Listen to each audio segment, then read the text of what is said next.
assunto em relação à Previdência Social, então, como eu já havia dito anteriormente, é a reforma da Previdência. No dia 5 de dezembro, o ministro da Fazenda, Henrique Meirelles, ele enviou para o governo federal uma proposta de emenda constitucional de reforma da Previdência.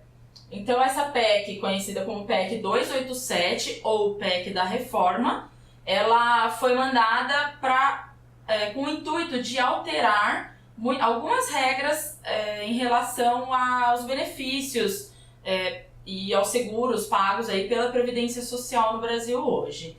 Então, principalmente a aposentadoria vai ser afetada com essa reforma em relação ao benefício que os aposentados hoje têm direito, ao tempo de contribuição, idade, enfim, todas essas reformas, todas essas propostas, elas caem diretamente na aposentadoria, basicamente. Tem algumas alterações referentes aos benefícios em outras condições que não a aposentadoria, que o trabalhador pode requerer, mas a principal delas é a aposentadoria do trabalhador. Essa proposta ela não vai afetar os benefícios já concedidos, ou seja, todo mundo que já tem direito ao benefício hoje não vai ser alterado, ele não vai perder o benefício, ele vai continuar recebendo normalmente e vão haver algumas normas aí de transição, algumas regras para assegurar também que quem já está trabalhando há algum tempo, já tem um certo tempo de contribuição, também não seja prejudicado com essa reforma que está por vir. Foram vários motivos que levaram a essa reforma, um conjunto de coisas que aconteceram ao longo do tempo, só que basicamente o principal motivo para isso é o déficit da Previdência, ou seja, o fato de arrecadarem menos do que tem que pagar para esses beneficiários. Esse déficit não é de hoje, ele já existe há muito tempo, isso vai ser um assunto abordado mais especificamente mais para frente. A gente vai tratar disso para vocês entenderem melhor tudo o que está acontecendo e realmente o que levou a isso, porque basicamente esse é o principal motivo. Atualmente, só o regime geral, que foi explicado anteriormente pela Aline, ele paga 34 bilhões por mês para os beneficiários, e esses beneficiários são aproximadamente hoje 29 milhões de pessoas. Então, em 2016, o déficit da Previdência, que é o último dado que a gente tem, do ano passado, no caso, somando todos os números do RPPS e do RGPS, ficou em 230 bilhões, pouco mais de 230 bilhões, somando todos esses benefícios aí que devem ser pagos. Ou seja, a gente arrecadou menos do que precisava para poder pagar esses beneficiários. Esse valor representa um pouco mais de 31% em relação a 2015, quando o déficit ficou na marca dos 175 bilhões de reais, ou seja, é um valor bem maior e projeções apontam aí um crescimento daqui para 2060 muito maior do que isso. A tendência é, se não houver nenhuma alteração aí nessas leis, nessas constituições, é de que isso só aumente e esse rombo vai ficando cada vez maior e fique cada vez mais difícil o Brasil conseguir manter esse sistema previdenciário como ele está hoje. Então aqui tem um gráfico mostrando o RGPS e o RPPS, fazendo um comparativo. No caso, em 2016, só de RGPS o valor se aproximou de 150 bilhões, no caso do déficit, e o RPPS se aproximou dos 78 bilhões de reais. Essa soma é que dá aqueles 230 que foi calculado atualmente para o déficit da Previdência Social. A Previdência hoje, o gasto com a Previdência Social hoje representa 8% do PIB nacional. A tendência é que em 2060 esse valor seja equivalente a 18% do nosso PIB.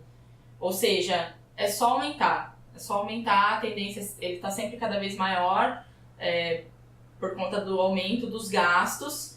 E aí agora na sequência a gente vai falar então o que isso acarreta. Por que está acontecendo esse déficit? Por que a gente está gastando mais do que está recebendo?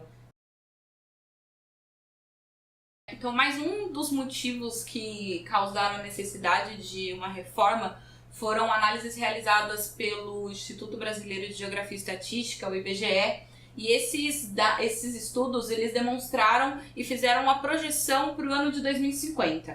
Eles mostram então que para esse ano, né, de 2050, o Brasil vai ter um pouco mais de 131 milhões de pessoas com idade entre 15 e 64 anos, que é a idade considerada da classe trabalhadora no Brasil. Isso representa quase menos 7% da mesma classe que existe atualmente. Outro dado analisado foi que, além do aumento da expectativa de vida brasileira, que hoje é de 80 anos, os dados ainda demonstraram que a classe acima dos 60 anos de idade continua muito ativa. Fazendo uma análise, né, esses dados são os dados do IBGE, nós temos dados dos anos 90, que demonstram a base da pirâmide muito maior do que o topo, onde a base da pirâmide, né, a idade inicia-se em 0 e o topo da pirâmide é em 80 anos. Olhando análises do ano de 2010, nós podemos ver que já houve um aumento significativo dentro da classe beneficiária acima dos 60 anos, mas também houve um pouco de um aumento também na classe contribuinte, que seria a parte em vermelho. Quando nós olhamos as projeções, nós podemos ver que já para o ano de 2030, a classe trabalhadora diminuiu bastante em relação aos anos 90. Esse é o dado mais preocupante, que é a projeção para o ano de 2050, caso uma reforma da Previdência não seja feita. Nós podemos ver que a classe trabalhadora entre os 20 anos, acima dos 15 anos, na verdade, é muito menor do que a classe recebedora dos 60 aos 80 anos. Isso demonstra, em análise, que nós temos... Nos anos 90 nós tínhamos muitas pessoas contribuindo com a Previdência e poucas pessoas recebendo benefício, porque a maior parte dos benefícios da Previdência Social é relacionada à aposentadoria e não tanto às pensões. Então, conforme diminuem as pessoas contribuindo e aumentam as pessoas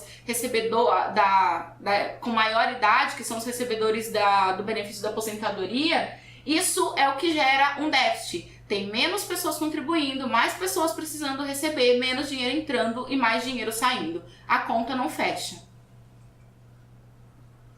Outro dado, né, a maior alteração que a Previdência trouxe, que a reforma da Previdência trouxe e que as pessoas mais falam, foi o aumento da idade mínima para requerimento da aposentadoria, né?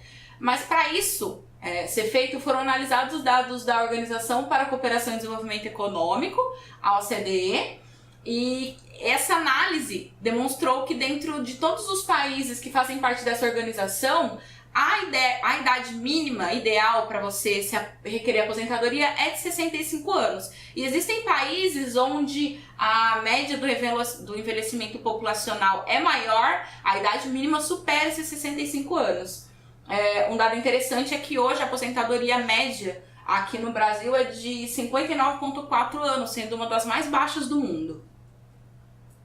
Esses são os dados da OCDE, onde nós podemos ver que a maior idade é 67 anos e a menor é 60, e com uma média de 64,6 anos dentro da OCDE, o Brasil então elevou a idade mínima para requerimento da aposentadoria para 65 anos com base nesses dados.